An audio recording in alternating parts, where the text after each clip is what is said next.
This is 5 more speed paintings in Procreate. This is a set of noses from reference shots provided by the Skillshare course, Digital Portrait Painting in Procreate from instructor Gabrielle Bricky. And these were kind of tough. What I typically do is I take the reference sheet that's provided and do a sketch as I'm doing here. The interesting part of doing these particular drawings is that it's not only the nose, it's a good portion of the face. The first thing that I try to do is to figure out what the skin tones are. Sometimes I'll put in a whole bunch of skin tones at once, but most of the time I will start at some point sampling from the photo itself. That can be tricky because you have to choose the right colors, and you can of course test those. But if I can't figure out what the basic skin tone color is, I'm going to learn as I do more and more of these that I don't have to consult the photo for to sample the colors, and that I can get better at judging what colors they are. This is about my, let's see, I started working in Procreate on the iPad probably in August this year, maybe a little earlier than that. And now that I've had a good few months doing it, I'm getting more accustomed to it. I like Procreate as an application because it makes it easy to do this particular type of work. It's kind of like, and not completely like, using Photoshop, and I used Photoshop before to do digital work. There are a lot of functions that are similar. You can work in layers. In this particular piece, I'm only working with one layer, and just painting straight into that layer.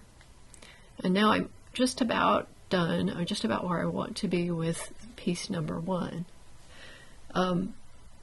I find it really rewarding to do these studies because one of the things that I really love to do is portraits.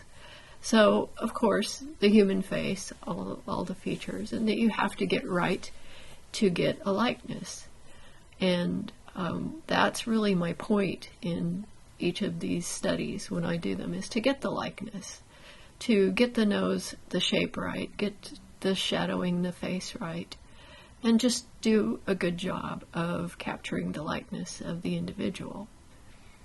And the challenge is often in Procreate, how much work do you do? How far do you take it? Also, you can see I just adjusted the lip was up too high, so I moved that down, and that's something you can do easily in Procreate. I probably will do a few months in tips in Procreate from what I've learned. One of the tools that I use frequently but isn't shown because Procreate doesn't capture the particular tool in a time lapse is the liquefy tool. It's very useful for moving things around and adjusting features that don't look quite right. And I really do need to do a couple of, I can capture the screen on my iPad, so I'll probably do that at some point in the future. Something that I've really enjoyed while I've been working on these courses and doing these studies is participating in an online discussion with other artists who are, a lot of them are doing concept art and character design and a lot of different things like that. So it's not really this sort of niche of the portraits, but I'm learning a lot by sharing my work with the community. And I participate in on the Discord platform. It's a very interesting spot to congregate. There are quite a number of artists groups that I participate in there, and being able to share the work and get feedback is invaluable. So now I'm working on the second piece, or the second reference shot, and trying to get the shapes right. Now, for me, it is more difficult to do a profile, just because the shape of the nose has to be just right. And right now, I don't have it just right. I have a few things. The proportion of the nostril area is a little bit off. And there is a line of the nose that kind of is more a ski slope nose. And mine right now has a bit of a bump in it, where at the bridge of the nose and the bulb part of the nose is a bit too round. I'll make some adjustments to that. And the other challenge of these particular studies is I always have to get the eyes right. One of the challenges that I gave myself for this one is to not to work too hard on doing that. So in the first image that I did, I didn't render the eye out as completely as I typically do. But I just got it to the point where I was satisfied with it. Another thing that I've been learning through working through these studies is the input of different artists. There are a lot of artists on YouTube that have many, many good tutorials out there. Sinix, S-I-N-I-X, is one of them, who I listen to quite frequently. And there are several others. There are many others. There's a whole community, again, of artists who have YouTube channels, and they post either examples of their work or tutorials or commentaries about just being an artist, and I find those useful. Okay, now I'm working on the third one. This one gave me fits. Again, it's about a 3/4 profile, 3/4 to profile shot. And the alignment, since the eye area in the background is a little bit in perspective, it was tough to get the placement of that right. And I also note that I didn't get the rectangle that I placed this in straight at all, so I do adjust that later. At this one, I went in with a little bit freer sketch, because by this time I was pretty much warmed up. So I just kind of went in with colors and based it out with the flesh tone and the background color, the gray, and then started adjusting the details. And this is one of those pieces that I did a lot of liquify work in, to move things around and to adjust. Again, that isn't shown in the time lapse, but I did make quite a few adjustments to this one. One of the things I notice right now is that I have the bulb and the nostril area of the nose is out of proportion. It's not big enough. The placement is fairly correct, but there's a lot of proportion problems there. I also will go in to adjust that. And so now I've switched it back, horizontally flipped it so that I can check it. That typically I do frequently to check the drawing, because it gives you pretty much gives you fresh eyes to see something that might be out of proportion, something you don't have right. So I'll switch back and forth frequently, and often I will also flip it vertically. And this particular one, that helped me to see a lot of the issues that I had there. When I went to use the liquify tool, I had moved things about a little bit too much. Sometimes liquify will introduce some distortions, like there's a bump on the eyelid in the background that isn't actually there, or isn't as it isn't as defined. There's a very, there we go. So I've corrected that at this point. I noticed too that looking at this, I don't have the eye area in the foreground exactly right. It's not quite deep enough. And I will go back and adjust that later on. So I think I'm getting to about the point where I'm going to go to the next piece, reference photo number 4. There we go. And on this one, I laid in a dark skin color in the background. Often I will do that. I'll put a skin tone in the background. I got this particular shade maybe a little bit too dark. I could have gone for a more medium tone. But the nice thing that does is that lays down a base, because on darker skin tones, the highlights that you see, the shadows that you see, often are reflecting the ambient light more than fair skin would. Oh, that was also went back to the third one and adjusted the proportions and the placement. So I stopped and made a couple of tweaks to that. And then I came back to work on photo 4. I didn't, again, work the eyes, render the eyes out completely, just got them to a little bit more of a likeness. And her eyes, it looks like she's wearing a lot of metallic eyeliner, and that was kind of difficult to capture. But that is an area where having the base skin tone too dark lets you really kind of pop the brighter highlights in the areas that have any kind of bright colors on them. They stand out better against the darker base skin tone.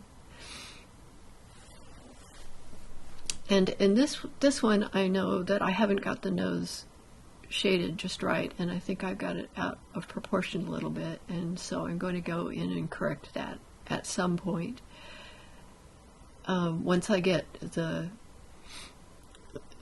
basic look and feel of it like I want. I also added texture using a rough canvas to help break up the skin tone, because there's a lot of the texture of the skin that is showing up in the reference photo. I'll go in when I get to the highlight. Oh yeah, and I made a note, tough one to get right for item number 3 there. It still isn't quite right. I'll get back to that. So I went and tweaked some other things in there. Don't know exactly what. It was probably fine details. And then went to work again on the 4th one. I think that this particular type of practice, working from a number of small reference photos, gives you a good deal of mileage, and it's nice to have a variety of different nose shapes to work with and different skin tones. It's a really good way to practice.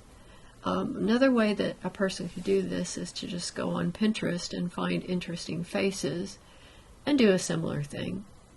That's something that I do. I'll see a face on Pinterest or another one of the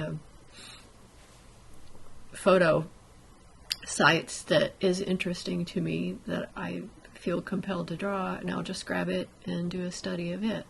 And that really is a good way, particularly when we're still doing social distancing during the pandemic. We don't have the bus ride or the subway ride to sit and draw people, and it's a lot easier to keep the practice up by finding the photos online. And now I'm going to the 5th one. I'm not finished with the 4th one yet, and I'll go in and finish it later. But the 5th one, I laid in a skin tone that I think was a little bit better. It was a darker base, sort of tan base color, and then did a sketch on top of it. At this point, I'm really warmed up. I did end up moving the nose down a little bit. It was too high in my initial drawing. and I rendered in the eye just very quickly.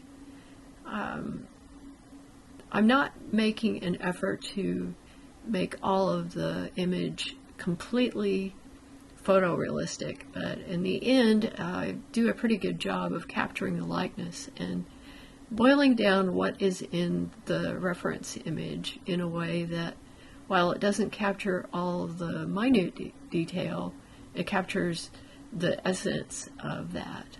And that's one of the things that you'll see when I put in the shadowing on these. It almost looks like a posterized version, because I've kind of picked and chosen the shading, the highlights, the colors, and the tones in the skin that seem to me to be most appropriate for the study, and it has turned out really well for me. I'm getting much better at kind of gauging the colors. I can choose them a little more accurately than I could when I started out. When I started doing these studies, I would just make every choice was something that was already a sample in the photo, and now I can see that I'm learning the range of colors that I can work with for those images. So I think I'm about ready to finish this piece. I've got a few more little bits to put in. There's some freckles in the subject's skin, and I add those. I also adjusted the size of it, and I like to tidy up the rectangles once I get finished, even though I don't really need to. But as soon as I finish this, I'm going to give it another look over and see what I need to adjust. I didn't do this on the other studies, and every time I look at them afterwards, I see something else I want to change. And that is something that I decided to do before I completed this. Once I get the details mostly like I want them, then I'll go in and look at it again. So I see some fixes that I need to make. I've marked them here on all 5 of the images. So I will work those one at a time, and on the image that's on the far right now, I'm blending those skin tones in a little bit better and working a bit on the shadows under the nose, just smoothing things out, making it a little bit better. Also adding a little bit more in the highlighted areas, which is really subtle. So I finished that, and I'm working on the second one. I moved the top of the nostril, or the wing at the nostril. I moved it a bit, and now I'm working on the middle one, and I was just making a few tweaks to the positioning, the eyelid. And now I am working on the fourth one, putting in the highlights, and once I got that finished, I was done.